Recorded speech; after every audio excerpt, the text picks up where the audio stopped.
Misy ny délégation avy any Dubai izay tonga eto Madagasikara amin'izao fotoana izao ary manatanteraka iraka hitondra vahaolana momba ny famoronana asa ary ny fampivoarana ny sehatry ny indostria eto Madagasikara no antondiany izany délégation izany tamin'ity androandroany ity dia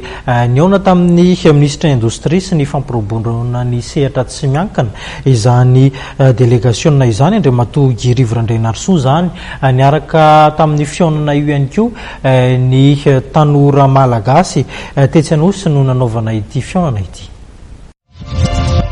Délégation avy any Dubai miisa 13 no tonga eto Madagasikara izay tarihany Rado Rafalimanana ao anatin'ny vondrona AICAF hitondra vahaolana amin'ny resaka famoronana asa sy ny fampiroboroboana ny sehatry ny indostria amin'ny resaka fananganana orinasa eto Madagasikara. Maro vina entin'izy ireo ao anatin'izay.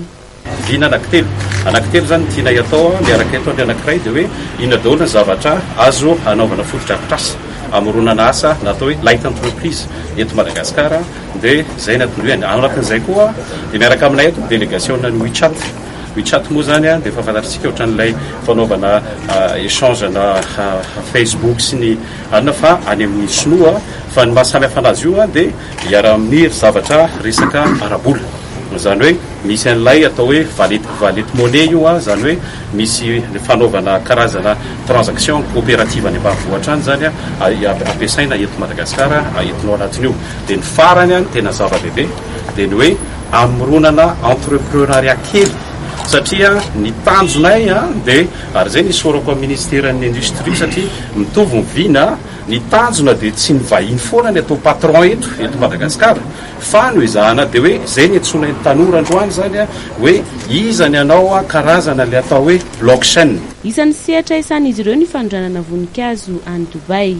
Anondrana voninkazo any Dubai dia iry zareo reto ny le mpividy an'le voninkazo satria ny anankitelo amin'ireo tompony hotely ao Dubai eo amin'ny 70 hotely zay mividy voninkazo ny 60% de Kenya dia nanapa-kevitra hoe manao coopérative miaraka amin'ny ministère dia manao ny toivakana voninkazo zay zao sujet ray zay tadira zany hiatsika tsy zay ny andeha hoe andeha amboly voninkazo zay singa ministre fa hiantso ny tanora rehetrarehetra zay hoe iza ny afaka anao andrara fa tsy le iandry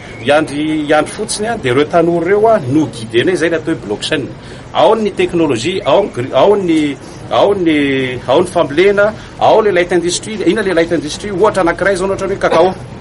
dia tonga dia hoe mila poudre cacao dia misy mipetraka zany any ambanja ny ankizy any ambanja zany tonga dia ampanaovana an'izy zany hoe tonga dia zavatra terre le atao hitondra traikefa ho an'ny malagasy ireto vahiny ireto raha nambarany ministra ny ministre ny industria miaraka amin'ny Rado Rafalimanana sy ireo délégation ireo dia vonona anao zavatra aingana ahafahan'ny malagasy manana asa manangana industria na zava-be ny teniny teo tsy ireo no andeha ho tompona orinasa eto fa ireo hitondra ny vola anampy hitondra ny traikefa fa itsika malagasy mila mianatra miasa miaraka aminy dia itsika lasa hitantana an'ireo nasa orinao ary zay ny zavatra ho atao miaraka amin'ny tanora ato amin'izao fotoana izao anazava amin'ny tanora hoe misy fomba fijery vaovao koa izany sinoa zany tsy le sinoa tonga avy any amin'ny Chine hitatsika dia tonga takany somamanina dia miaraka amin'ny bulldozer dia mandrava fa misy fijery vaovao hoe aizy nareo malagasy amboarinay arakaraka ny zavatra misy aminareo dia zay manampy anareo zay le ataontsika hoe développement durable. Ny World Fund Development Planning no miantoka ny famatsim-bola amin'ireo tetikasa izay ho atao.